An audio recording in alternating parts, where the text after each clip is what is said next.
It will lead to the death of humanity. There we go, straight out of the gate. What do you think you see, Linus? Could rapidly get quite out of control. And music should be a little bit dangerous. The emotions was running high and just felt like, suffocated. But Kellen, tell me what Suno is. That's the big buzzword.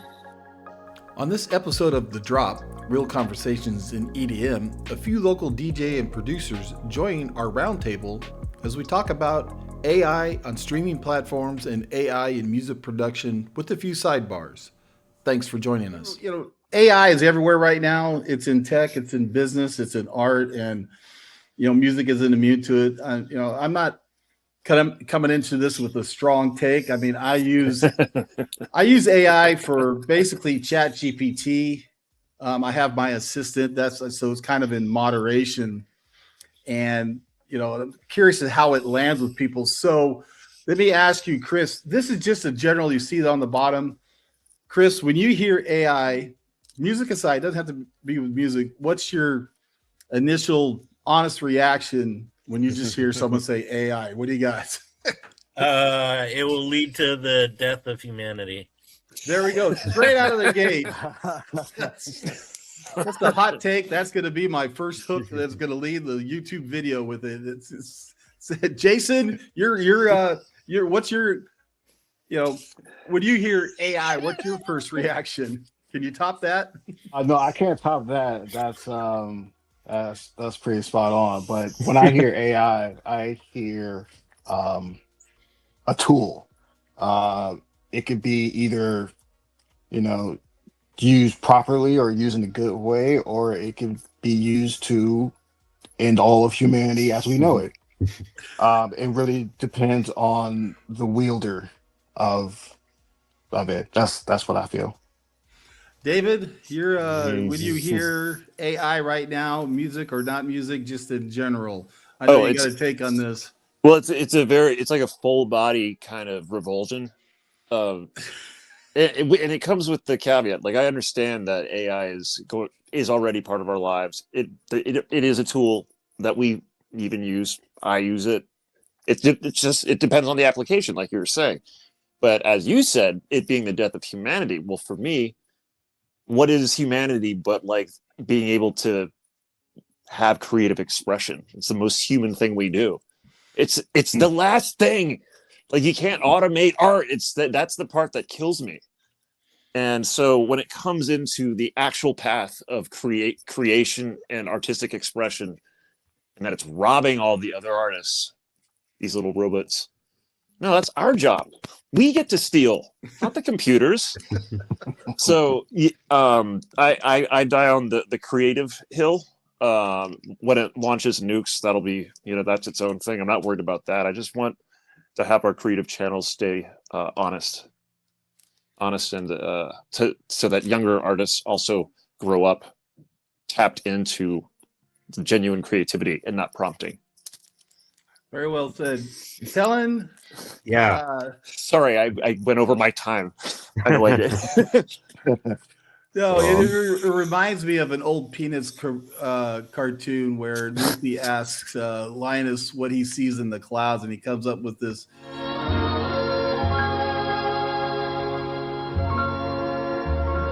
Aren't the clouds beautiful? They look like big balls of cotton. I could just lie here all day and watch them drift by.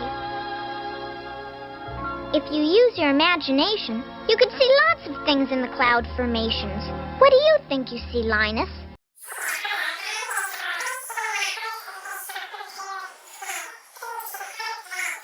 So with that, Kellen, All right. you think of Last but not least, I would say that it does feel like it's being forced upon us in every vertical and avenue, whether it's online commercials, billboards in the Bay Area. But it does kind of irk me how it seems like it's this replacement for creativity when it should be used as like a utilization or time saving tool to replace the mundane or the trivial kind of work. But sometimes, especially in the creative arts, it's like the grind and the work that you have to get to that creative ending is part of the magic and the joy of getting there. So it's like if AI is replacing that grind to your creative goal, then it takes away from it and just seems like it's being like forced down our throats a little bit in every regard. But it needs to be like reined in to be used as a time saving tool, not like replacing creativity in people's minds and thoughts. Yeah, that's the way we go deep, deep down in this. And then AI in music production, we'll get to that to the second half. I hope to have Sharon from Texas. I'm a hypocrite. Yeah, we could all say that we're a little bit of a hypocrite. That's what, I'm curious at how much, it's being used. And I, early on, as I'm trying to find my footing in this channel, use my mascot Merlot you see in the upper right-hand corner just next to Jason's head. That's my little mascot. So I made him come to life as I experimented. And then I realized that God, people are just, it didn't last very long. All this great. You could tell fake stuff, whether it's videos or billboards, like Kellen said, or if you see it, you know it.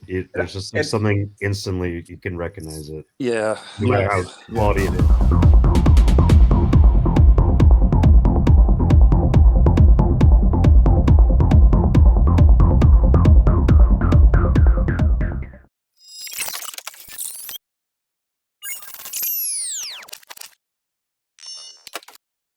Have you heard AI music? Honestly, this stuff it's uncanny. Put a quick prompt in, and 30 seconds later, you've got a track. You woke me up in a window. Sounds impressive, but is it? This is boiling my blood. It could rapidly get quite out of control. So most listens to AI music is actually fraud. Yes. Yes. So yeah, this creator, I saw how DistroKid and Spotify killed my music.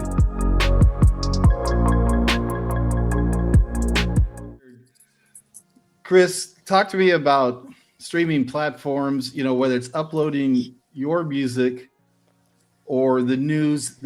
Do we trust that streaming platforms are going to get rid of this AI slop that is taking over, the Spotifys of the world? What's your thoughts, Chris? Sure. I'm probably the worst one to ask this. I don't listen to any streaming platforms whatsoever. I find all my music through, different avenues. So there's not anywhere where I go and hit play. Any of my published music, any of my music that I publish gets uploaded to Spotify.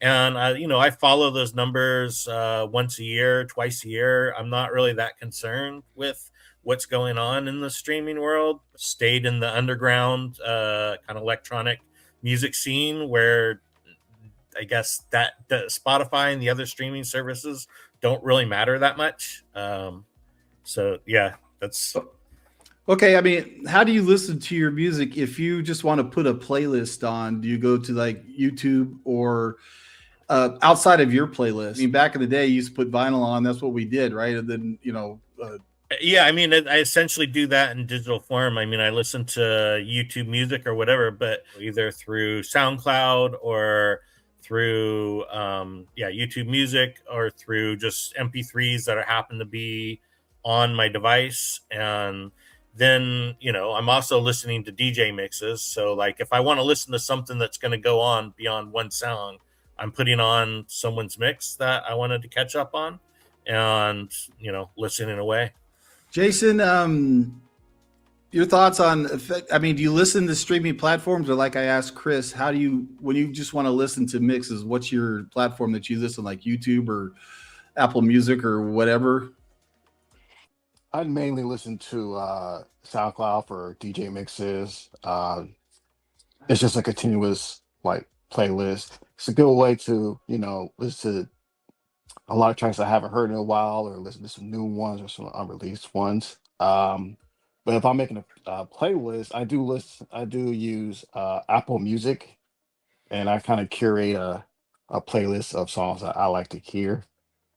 But as far as AI affecting streaming platforms today, it's pretty scary, man. I'm not gonna lie. It's pretty scary how people can actually just generate a song in like 30 seconds and upload it to Spotify. And I just think that's just a weak way of getting into music production, because you're not even putting in like a fraction of the work as some of us are putting in. Sometimes it takes us, you know, a couple hours just to get a bass line down, and they're just generating songs in like 20 seconds without a press of a button. That's exactly what that clip said. In 30 seconds, yeah. I just put up a song, right? I mean, it's like, I mean, I hate to be blunt about it, but it fucking sucks. I think it's weak. And but there are some streaming platforms out there that are trying to crack down on flagging these fraudulent songs. I think I saw Spotify was able to remove like 75 million songs from their catalog. So I think that's a good thing that we're now able to differentiate a song that was just generated versus a song that was really like, made by a human. So yeah, only time can tell how far this will go. But yeah, that's pretty much my stand on it. Anderson, the floor is yours on how AI is affecting streaming platforms today. So the first question, like I asked Jason and Chris, is when you go to listen just to a mix, you're just chilling. What platform? What are you using? SoundCloud. Okay, Definitely SoundCloud. Their algorithm is terrible for everything else, but to me, SoundCloud is like a little bit of a music purgatory. So I can like upload songs and test out, like whip test my new track, build private playlists, maybe put out or give free downloads to tracks that I feel like should be in the world but not sold. But yeah, that's also how I discover like the profiles that do DJ mixes where there's track IDs is a great way to kind of passively crate dig. So I enjoy that. Yeah, that's my bit on SoundCloud. I have opinions on the other ones though. Kellen, your take on this whole AI affecting streaming platforms. I mean, when you go to listen to music, what's your first choice? Is it SoundCloud, like David said? I would say it's a fair amount of both SoundCloud and Spotify, with some YouTube thrown in there, whether it's like listening to extended video DJ sets or finding songs through their sort of like music video or song recommendations. But it's primarily sort of building my own likes and playlists on Spotify and SoundCloud. And I really try to stay away as much as possible from like the recommended or AI algorithm, like creating a playlist for you. It's like I really take a lot of pride and enjoyment out of like going out there and searching and finding the songs that I like to listen to, as well as songs I might want to play out in sets through like my own sort of like digital crate digging is sort of how I view it. May I continue? That was my bit on SoundCloud, but I want to echo a few things that some folks have already said. Like SoundCloud, yeah, passive listening, right? And I agree, not using AI to build your own playlists, like the science of actually finding an artist, people they perform with, maybe the mastering engineer they've worked with, or the record label, and doing more like actual detective work is a great way to kind of find the tracks that no one has heard before, or maybe lying somewhere, being ignored. But yeah, I mean, I'm guilty of using AI in that process just the same. Sometimes it's just like, okay, what will the robot spit out? And sometimes it's good. So that's where I kind of am the hypocrite, and I feel like it doesn't take away from my passion for the curation, because I don't use it as a crutch. But yeah, like their radio stations that they have on these platforms are just absolutely terrible in most cases. Right. So yeah, this creator I saw how DistroKid and Spotify Killed my to music. gift you guys with a 3-hour-long ambient album. And the album would feature recordings which I mixed and edited from my birthday session last year. And then I got an email from my distributor, which is DistroKid, and DistroKid should release the music on the streaming services like Spotify, Apple Music. And I got an email from them saying, we need some information. And I thought, okay, cool. I have a lot of information, so let me know what's going on here. So they were telling me that my release contained unlicensed music and samples of another artist. In this case, a certain Sir James Newton Howard, which I never heard before. Unfortunately, there is no way to respond to this. So I thought maybe I can click on this somewhere, but the only solution they are offering me is to pull the release and cancel the release and not upload the track. I tried to reply to them, and as a result, I got this great email, which basically says, we don't read your emails, we are very sorry, but the rules are the rules and we can't do anything to help you. And David, you had talked about DistroKid, and then a lot came since our last podcast. A lot came through on DistroKid. Where are we at with DistroKid right now? I'm actually not up to date. I just know that the very fact that I'm supposed to maintain control and autonomy of my music when anyone can playlist it and anyone can bot it. It's like, apparently my album was on a botted playlist, allegedly, but it's a weird reason to have your album just be gone and have neither party make any movement on rectifying the situation. So very frustrating. Okay. Should AI generated tracks be clearly marked? Yeah. There's something that I've heard about in like the photography world that might be able to sort of relate or translate to this, where did you use an AI tool to touch up this photo, or did you use AI to generate the whole photo? And I think the same thing can be sort of applied to music, where did you use some like AI tool to like tweak the audio mixing or stem split or something like that? Or did you just enter in a prompt to say, make a house track that's uplifting in this key, and it spat out some AI track? That I think should be more like clearly labeled in that regard. But like the tools that are sort of in the background, just because you use this tool, do you have to label the whole track as AI? You know, right?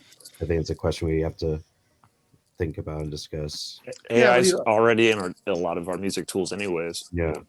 I mean, that's part of why making electronic music is accessible in any case.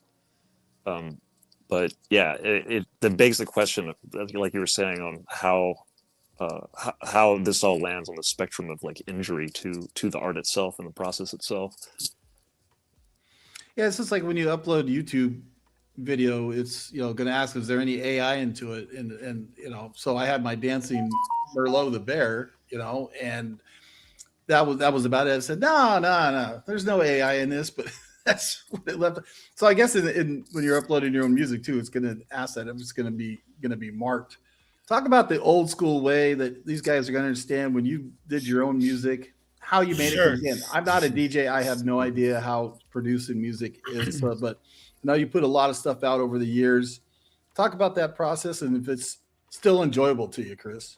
Yeah, I mean, when I started, we were using drum machines, synthesizers, sequencers, computers. Some people had integrated computers into their setup, but most people I knew were just using hardware setups. So running MIDI cables, connecting a bunch of gear together, and then writing sequences on each of these, putting a 4-track.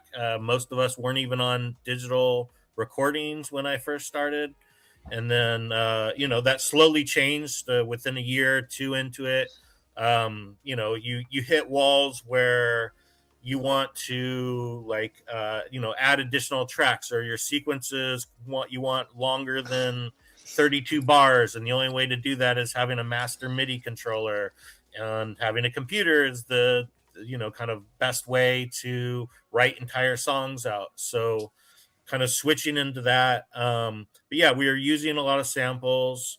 We're using, and that was one of the things I was gonna bring up is, early on in electronic music, there's a lot of really famous songs that use either a sample and maybe someone played the keyboard, and they're not in key, like the key's off, and yet that song became like a really well known famous song for that time. There's a lot of really famous mixes where like none of the DJs were mixing in key. Everyone was just playing, songs one after another. But that's just to say the human aspect of that early electronic music was that people would find things that may be out of key, but for whatever reason they sounded good, or they sounded cool, or they sounded interesting enough for some of those songs becoming some of the iconic songs of those time. There's a famous, I forget the name of the song right now, but there's a famous trance track where the vocal is out of key from the main lead.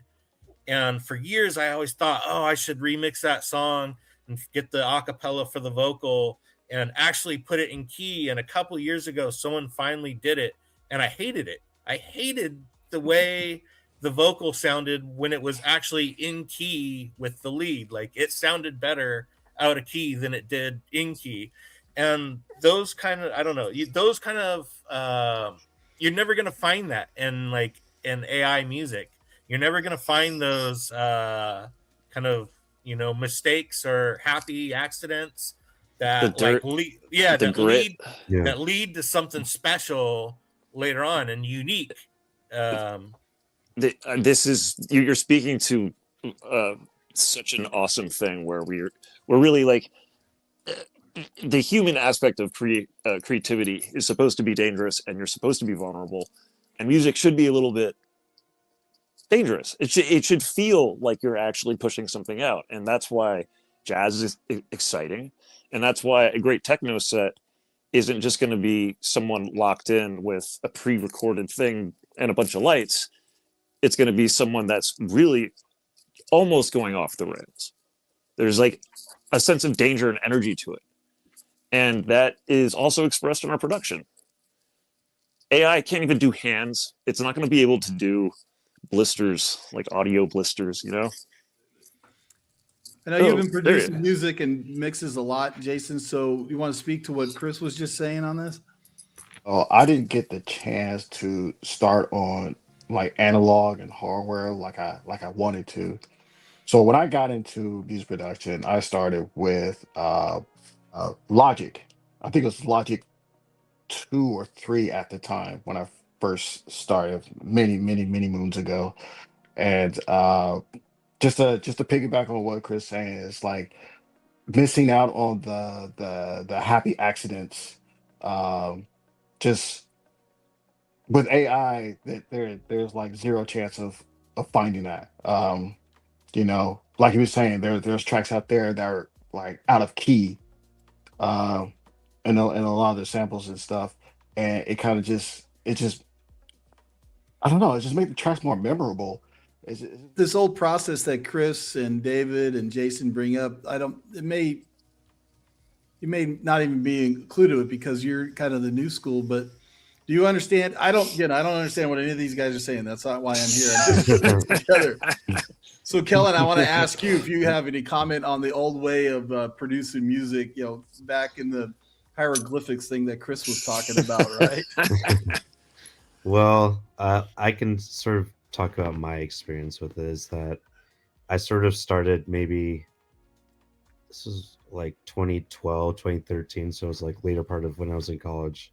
So when I got Ableton, it was starting to mess around and create and add some stuff. And there was like some stuff where I was just playing some chords with the piano and MIDI, and then find some free audio samples that are just like on the internet and throw them together and see what worked. But now, like, what you've seen in like especially the last like 4 or 5 years, how it's accelerated, is that like it's not just like there's this new AI plugin or tool that you use to smooth out your mix or like fix some of the MIDI to be more aligned. It's like you enter in a genre, a style of singer, the tempo, the key, and it just churns out like a full like 2 to 3 minute song, or like even more than that now. And it's like, it's just kind of crazy how it's just ballooned the removal of the creative process and the grind behind the scenes to work through all those different versions and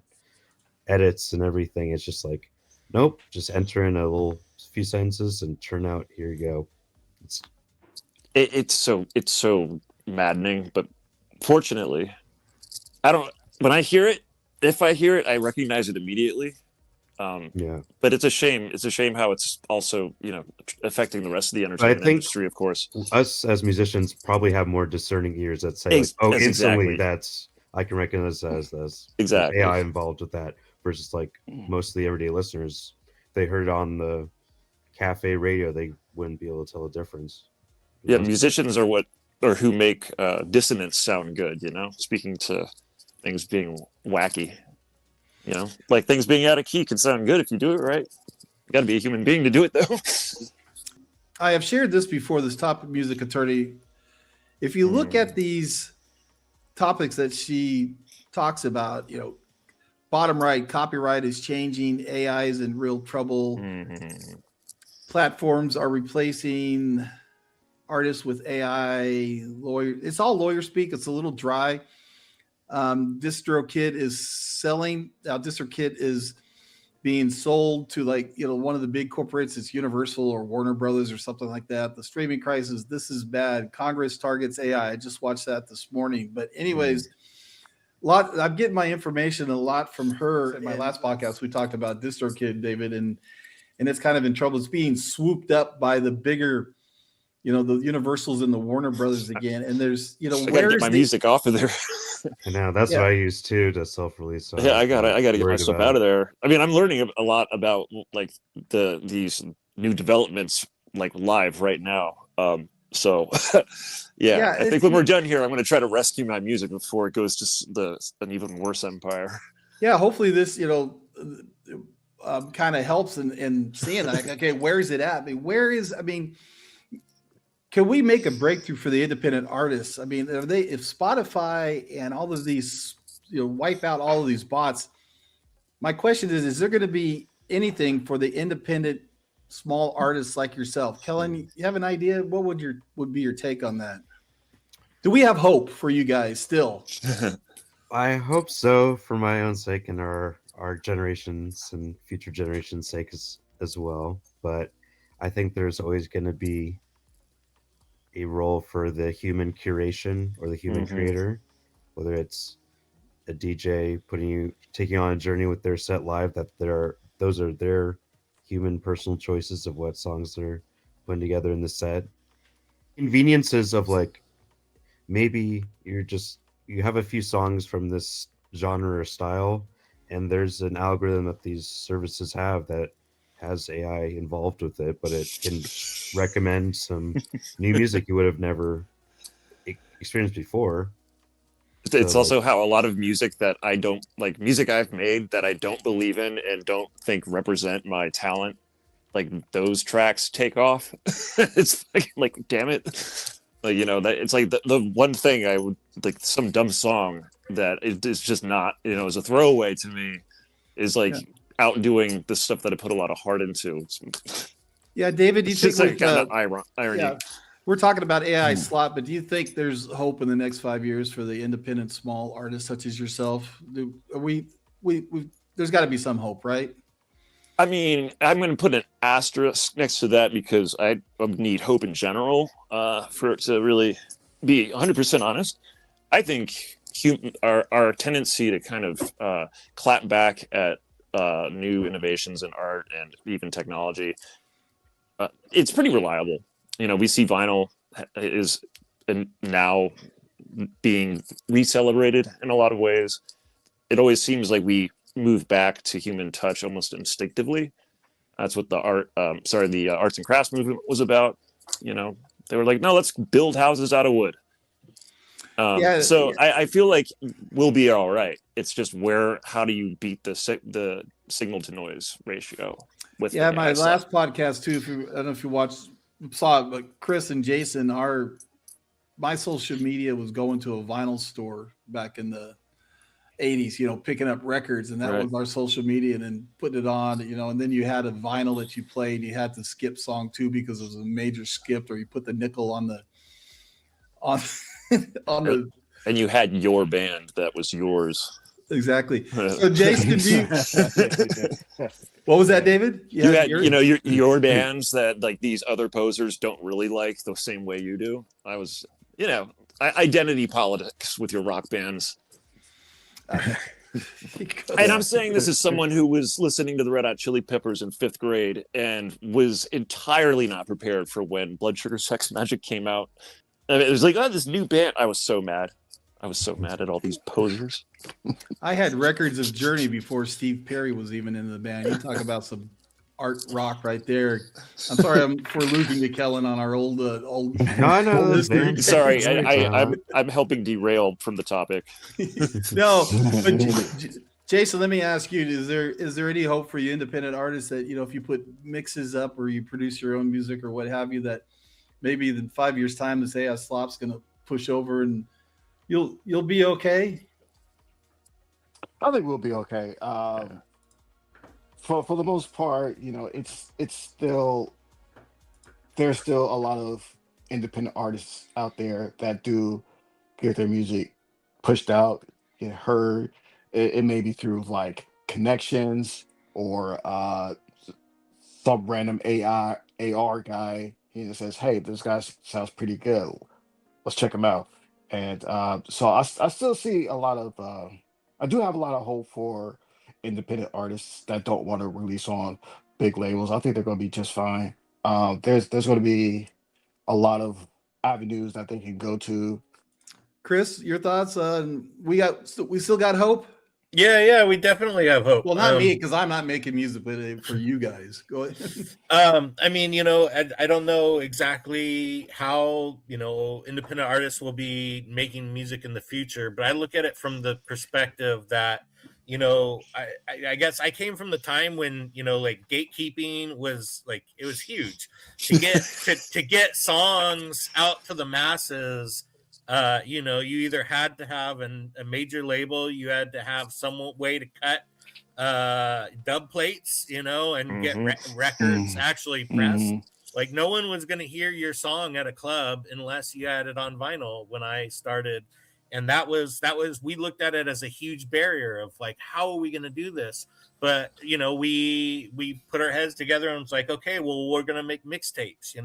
We can get mixtapes to the local record shops and get Amoeba and Rasputins to consign them or whatever. We can hand them out at parties. We can sell them out in parking lots. Like we always just like figured it out. Like if there was a barrier, it was like, okay, how are we gonna get around that barrier? How are we gonna what are we gonna do to get our music out? And I kind of look at the changes in the streaming and everything in that same way of there's gonna be something next. There's gonna be people are gonna find ways to get their product and get their art out to people. And it's just, and it might need to change. It might need to be like, okay, we're not going down this route anymore. We're going back to like physical, like CDs. I don't know. But when you have people that are like that passionate about their art and then listeners and consumers that are that passionate about like receiving new and interesting art, like there's going to be a way to make it happen. Things are ever so fluid and I'm hoping for you guys that people will be able to see your music and that it's true. And then, like I said, getting out and having gigs, whether it's wedding or, Irish pubs, right? Chris, or, providing support for some artists. It's got to be out there. We have to collectively push the needle on this.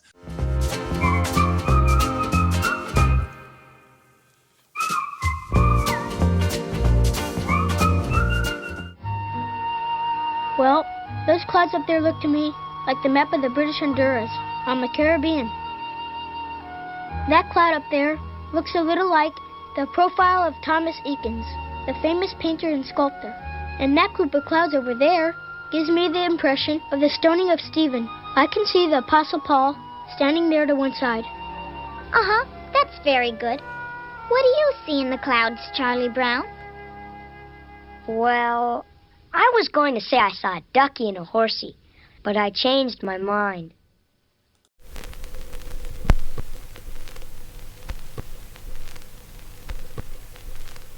AI in music production, I know we've tapped upon this just a little bit, how much is being used in music production today, which in the second question really kind of twofold is, how do you use AI in music production and what is reasonable amount of use for AI in production? Until David, you kind of talked about this, guilty a little bit. Just a bit. What's acceptable if you produce a song or you do a mix or something, and then Chris is listening, he's like, yeah, David, I'm sorry, that's a little too much heavy on AI. Can I state my purpose here before anyone grows suspicious of my morals? It's very specifically so I can I will use AI to master tracks, not for release. I will pay a human being to master a track for release. But what I like to do is practice the pre-master, get everything out at the right decibel level, practice getting my mix right.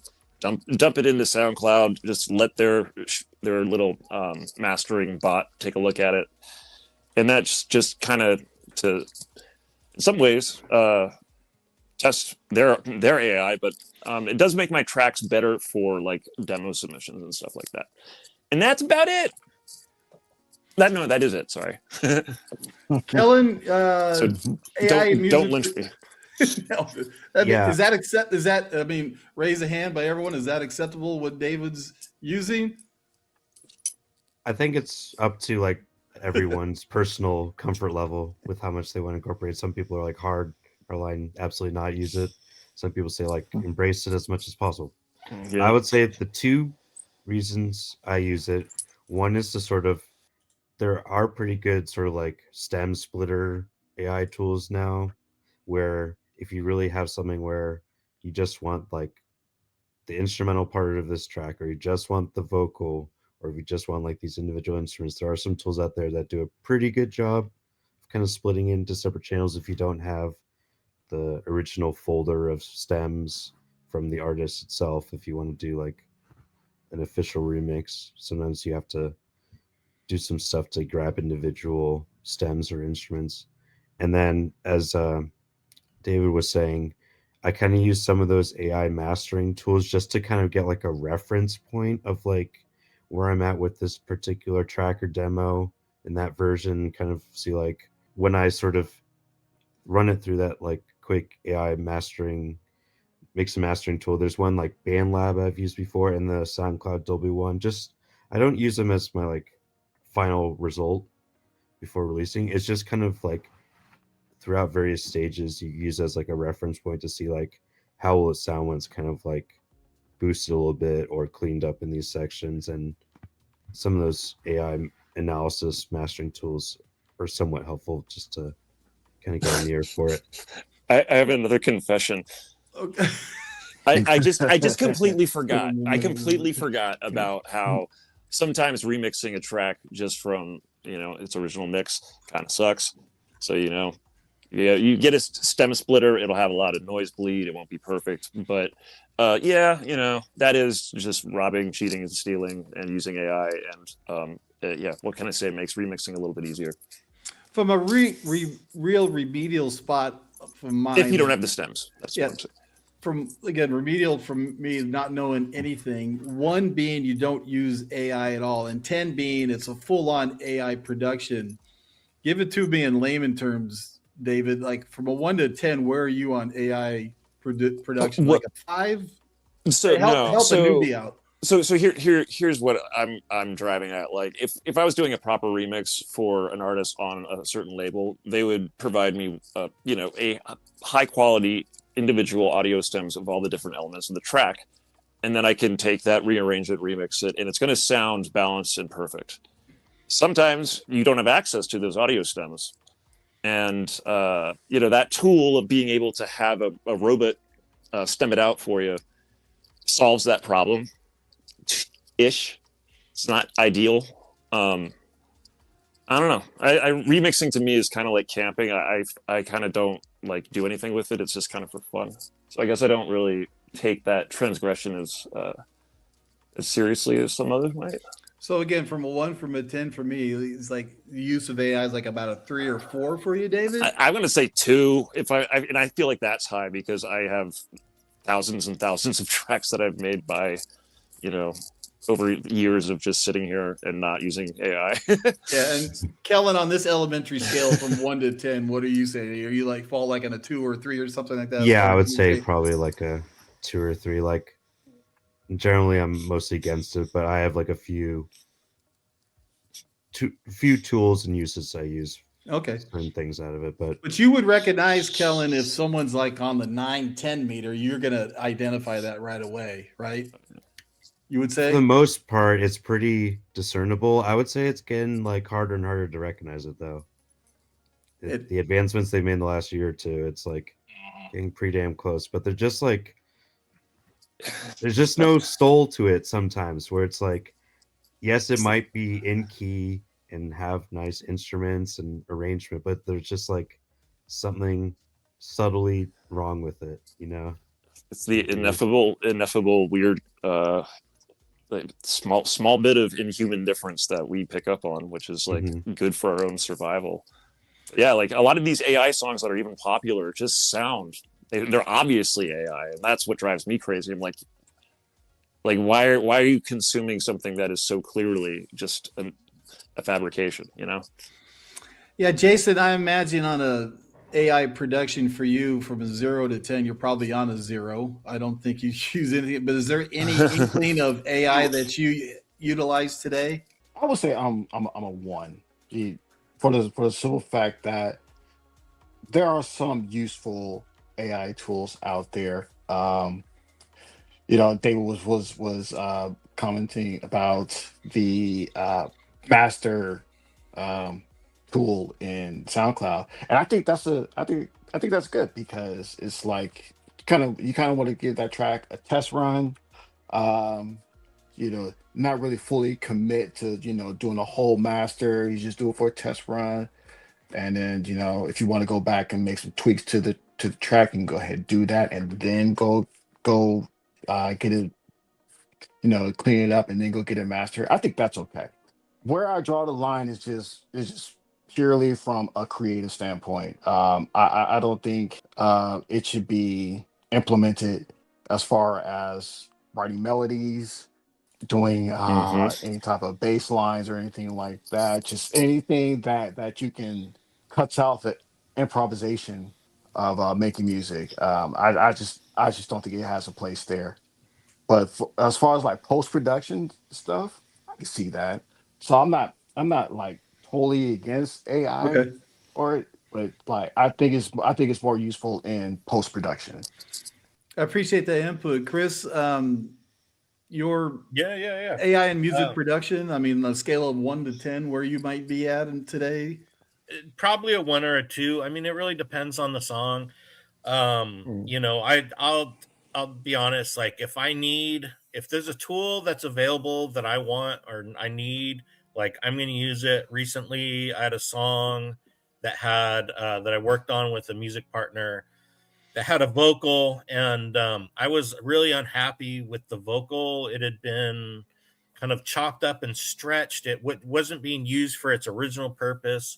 But me and this music partner, I thought the song was killer. I wanted to play it out at one of the events that I was DJing, but I just hated this vocal. And so I isolated the vocal, sent it to one of the, websites that will basically you give it a vocal and it will redo it. And it'll, you can ask, like, you choose from a selection of, here's the demos of how it's going to sound at the end. And it was able to take the vocal we had already done, spit out it sounding like a different person. But this version was clean, right? It didn't have the problems that the other one had. and I was able to put it back in the song. And that's not going to be the final mix of that song, but for the purpose of playing the song out for one night, I was happy with that. Also, stem separations, I do a lot of remixes for fun, or remixes that like I want to play out in sets. So yeah, I have no issues with using stem separations for purposes of remixes. In the past, I will say that like at one point in time I had Waves Cosmos. It was like a sample manager, and it will basically reorganize your entire sample library, which right now I think my library is sitting at almost 100 gigabytes of samples, and it will kind of reorganize them by type, by key, by and I want that. Yeah. Well, I had it and I was using it for a while. I had a friend that was, doing something kind of like you, Darren, that was creating this content, and they needed kind of backing tracks, and they wanted royalty-free backing tracks. They just wanted kind of like, can you just make me a bunch of instrumental hip hop tracks?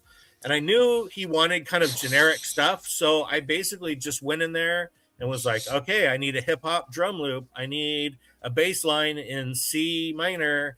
Let me get some chords in C minor. Throw them in the DAW, put them all at the same tempo, and there you go. There's a backing track. And it's like, how would I say it? Like, to me, that's as generic as the AI the AI that's being produced is probably better than like that. But it was like, well, this is just going to be played in the background while people are talking. So does it need a full song? I hate it when music is an afterthought. When it's an afterthought, it drives me crazy. I'm sorry, that's just a reality I'm dealing with. I don't want to interrupt you. Please continue.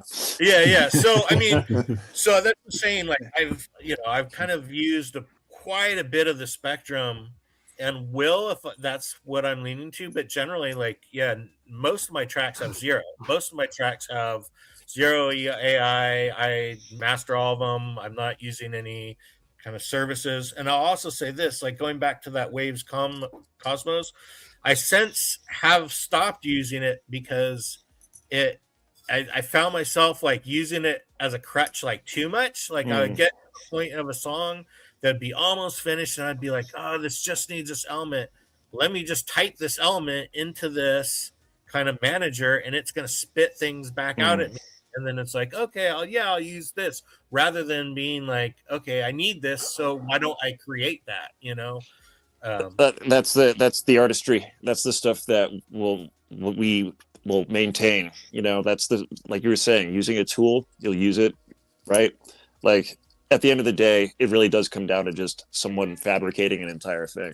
But each one of us has our own way of coming back to the thing that we love, and that kind of, because like if I don't produce music, I'm kind of become like low key hostile towards the human race. So let me ask Dylan ask this while the 60-year-old me thing pops up and I didn't type it down. Something I've seen on YouTube that I have not researched at all, and no preparation for this, but Kellen, tell me what Suno is. That's the big buzzword. Yeah, so I don't know it fully, but it's a AI platform and company that basically trained a bunch of its models to like AI generated music through prompts, but it trained those models on like other copyrighted artists, songs, all this other stuff. So basically they kind of just like loaded all these songs and tracks and everything into their ingestion platform without getting the copyright, without paying for the licensing and rights and everything. And they're just like, we're going to use it so you can create music. Then all the major labels were like coming after them, but that now they like have all these backroom deals of multi-million dollars that they're all in works with each other now. So it's like, who knows where the direction is going now. The irony of the very fact that it's just going to homogenize the music ultimately, like You're just gonna have, you know what I mean? There's probably Like, gonna be like where's the- AI where's- pop there's stars, no- you know? yeah, Like there's no AI-generated joy- pop stars. Yeah, there's no joy in making it, and where's the joy in consuming it? I don't see it. Well, it's You like, know? oh wait, no, shame. Wait, dollars. Oh wait, what? Well, what is it? Right, Jason? Is that what kind of? There's hundreds of thousands of fake products through Thuno. I thought they were gonna get a lot of trouble for it, and then I heard all about all these backdoor deals that they're making with regulars, as David and Kelly touched on. Where does it end? You know what I mean? Like where do we as artists just draw the line and be like, yo, this is not cool? They're getting copyrighted songs. That's why it's so important to, like, whatever music you release, whatever you create, if it's out there, just get a copyright so you can go after them if they use it. You know what I'm saying? Protect your Like, intellectual property. yeah, just right. protect yourself. Like, from here on out, I learned that at an early age when I started producing. I have a good friend of mine, Mike St. Jules. When I was really starting to get into music production, the first thing he told me was, like, get your music copyrighted. It'll save you a lot of headache, and it'll protect your integrity and stuff like that. So, But is it a headache to get off on a tangent or anything like that? But no, yeah, that's all right. Kellen, you just recently produced some music. I mean, and you got it copyrighted. I don't even know that whole process. That could be for another podcast. But is it difficult process, like Jason says, or is it easy?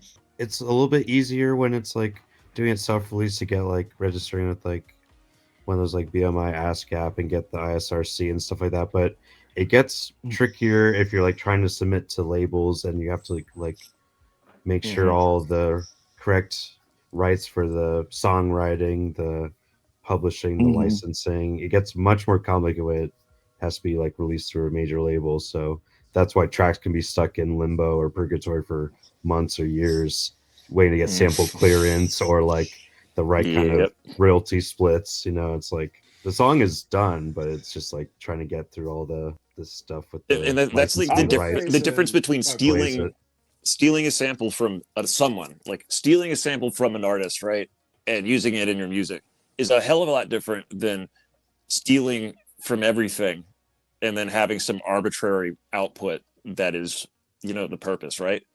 Like, if I've sampled someone, it's going to be a compliment. I usually tell them about it, right? I mean, they're always stoked. Yeah, most sampling is like sort of an homage to like, I really like this sound of this sample, so I want to incorporate it in my creative output. Yeah, but you just have to like still get the rights to use it for the most part. Well, yeah, I mean, I guess free. Yeah. At some point, like, if you're successful enough with a sample on one of your tracks that you're running into legal trouble, that's probably a good sign for your career. It's because it's getting heard. One hopes.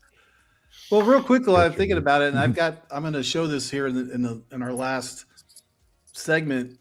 Kellen, I took a screenshot of your remake of John Summit song. Am I correct? Yeah. Okay.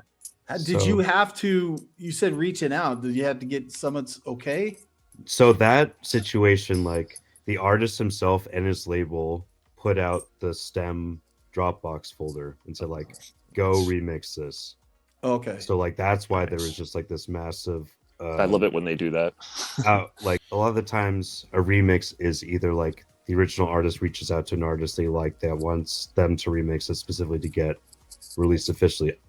On the other side, there's like people that just make bootlegs or edits or flips and they just do it like very DIY, sort of illegally, but they like get their bootleg and edit out there. But like I kind of want to release some of it. I don't know. No, I'm just saying where like, you get like the stem folder and then you can idea. Do whatever creative thing you like with it, and they just upload to SoundCloud and the artist doesn't flag for copyright. So like that inspires creativity with artists that could do that sometimes, or like these remix contests and stuff. Yeah, that was a contest for Summit, right? Yeah. That's right. Okay. Well, like I said, I'm going to show that to the guys here in a bit. That's what we're all here is to support each other. And, you know, I wish everyone here follows each other on their SoundCloud or whatever music streaming they service it is.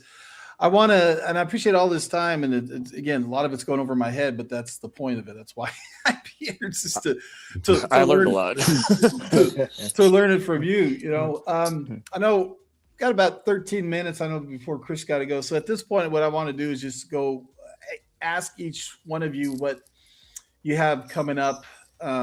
Or anything, you know, the floor is yours. And so, Chris, you're up. I mean, again, that sexy beast you're on YouTube. You do your mixes on YouTube. So for those who don't know, what's your sound and what kind of things that you got coming up? I know you do a lot of Irish, Danny's Irish Pub that we've been there. Yeah. Before. But any production or events or anything coming up? Yeah, I don't have any events booked, but yeah, I mean, I'm doing anything from playing clubs, playing mostly house music. Back in the day, I was a big UK hard house producer, DJ. So I still love doing that, but I mean, I'll take whatever gigs pretty much if they're paying the right price. I do 80s nights. I did a New Kids on the Block listening event for a local Bay Area fan club, which was where that AI picture with the boy band behind me came from. Oh, I thought that was real. That breaks my brain a bit, actually. Yeah. So I mean, I do DJ. Yeah, nothing lined up. Do put out mixes on YouTube.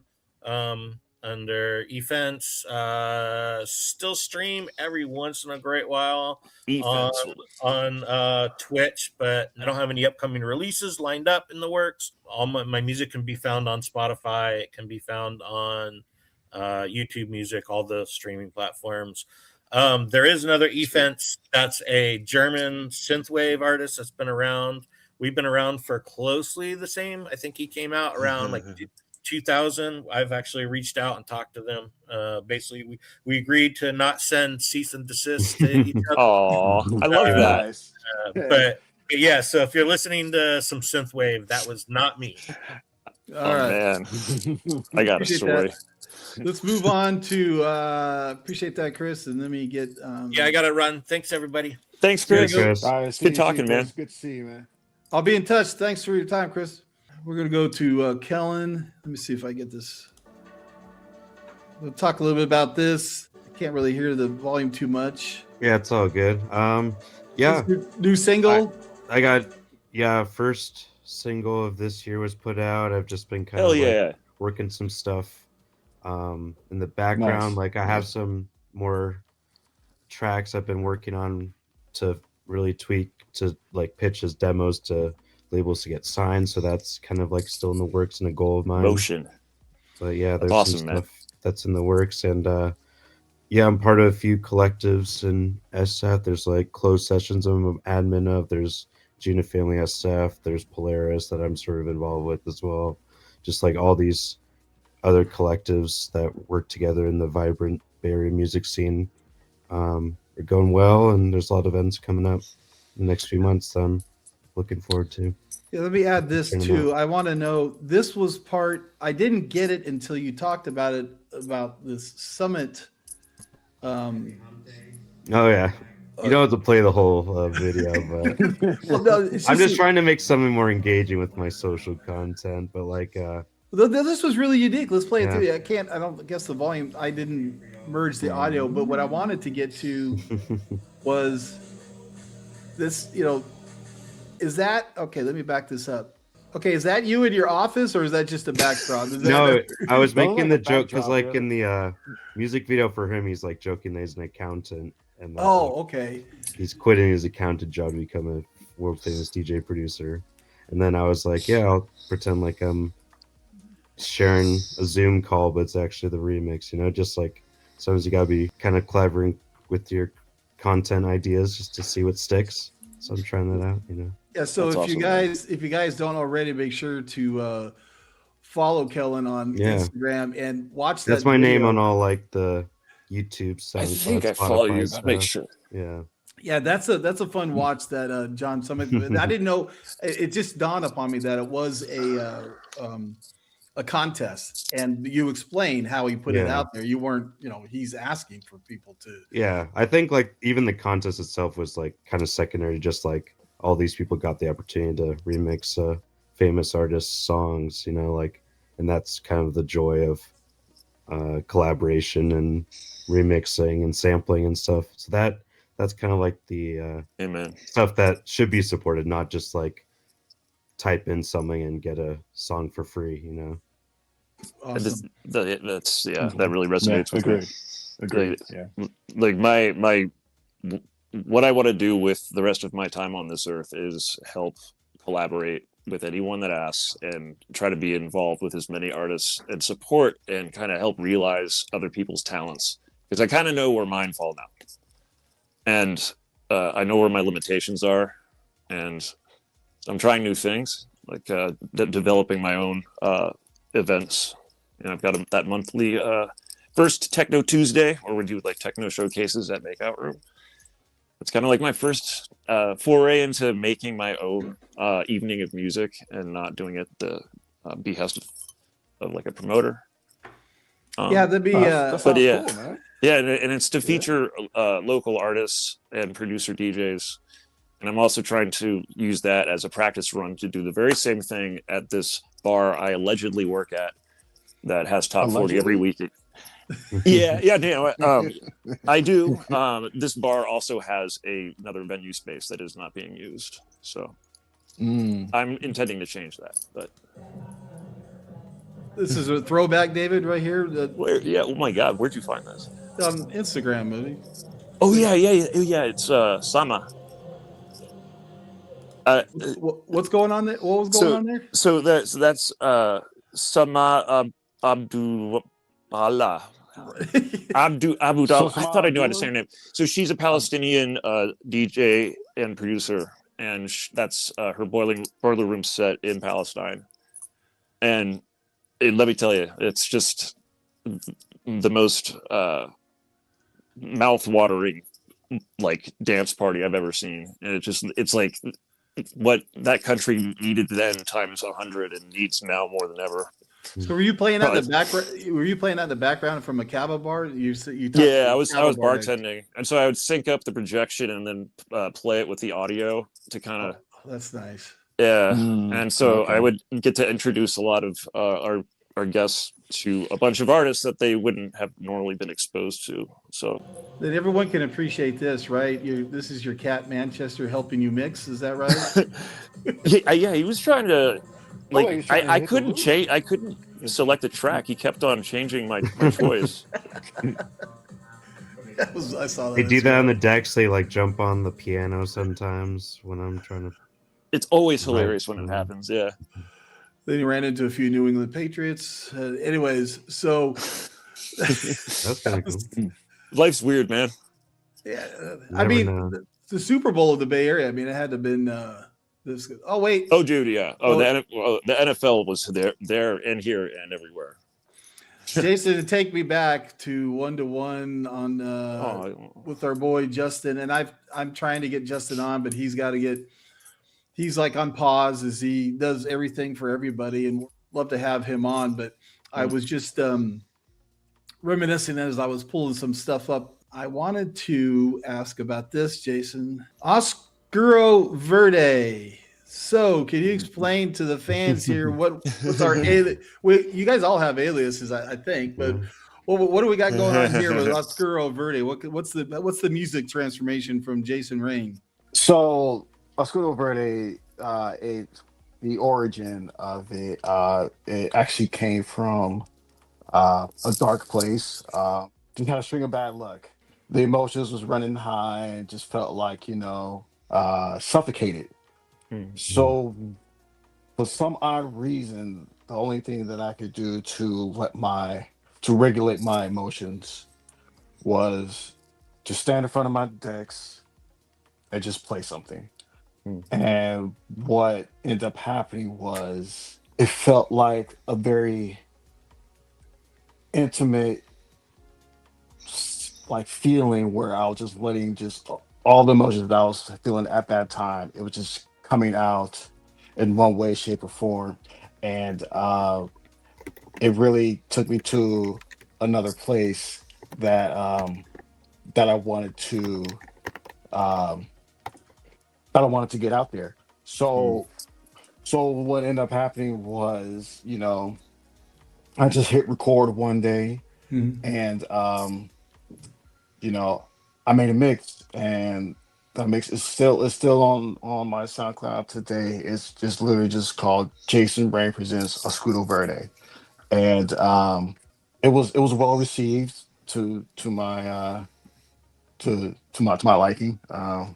So I just kind of ran with it. So now that side of me, it's more progressive house, more melodic, deep house, a little bit of techno.